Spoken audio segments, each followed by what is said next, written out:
අයා group එක බැංකුවකට විතරක් ඒ කියන්නේ මහජන බැංකුවකට ලංකා බැංකුවකට දාම හරියට හම්බුන්නේ මහජන බැංකුවට විතරක් තියෙන බිලියන 1.6ක් මිලියන 1600ක් තියෙනවා. එයා පොළු තියලා තියෙන ආණ්ඩුවට විතරක් නෙවෙයි සම්පත් බැංකුවට පොළු තියලා තියෙනවා. බිලියන 3ක පොල්ලා හෙලිකොප්ටරේ ගන්න. දැන් හංගලා තියෙන පට්නායක එයාපෝට් එකේ. ගන්න යන්න දෙන්නේ නැහැ. කැලි කඩලා විකුණන්න හදන්නේ. හරි. මෙහෙමනේ මේගොල්ලෝ මේවනේ කරේ. ඒ විතරක්ද?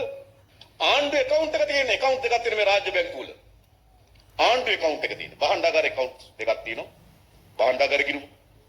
භාණ්ඩාගාර ගිණුම තියෙන රාජ්‍ය බැංකු දෙක ඇතුලේ. සාමාන්‍යයෙන් ගත්තොත් රාජ්‍ය ගිණුමේ බැංකු අයිරාව රුපියල් බිලියන 7000යි ඕඩි එක. කිසි පෞද්ගලික බැංකුවක් ආණ්ඩුවට බිලියන 7000ක ඕඩි එකක් දෙයි. මේ විකුණන්න කතා කරන මහත්තුරු හරිද? මම කියන නන්දලාල් මහත්තයා මුදල් අමාත්‍ය ලේකම්තුමාට භාණ්ඩාගාර account එකට වෙලා තියෙන දේ බලන්න. භාණ්ඩාගාර account එක තියෙන ආණ්ඩුවේ බැංකුව ඇතුලේ. මොකද කරන්නේ? ආණ්ඩුවේ ගිණුමේ සල්ලි නැතුව බැංකුව වියදම් කරනවා. ඕඩි කියන්නේ ඒකනේ. ගිණුමේ සල්ලි නේ.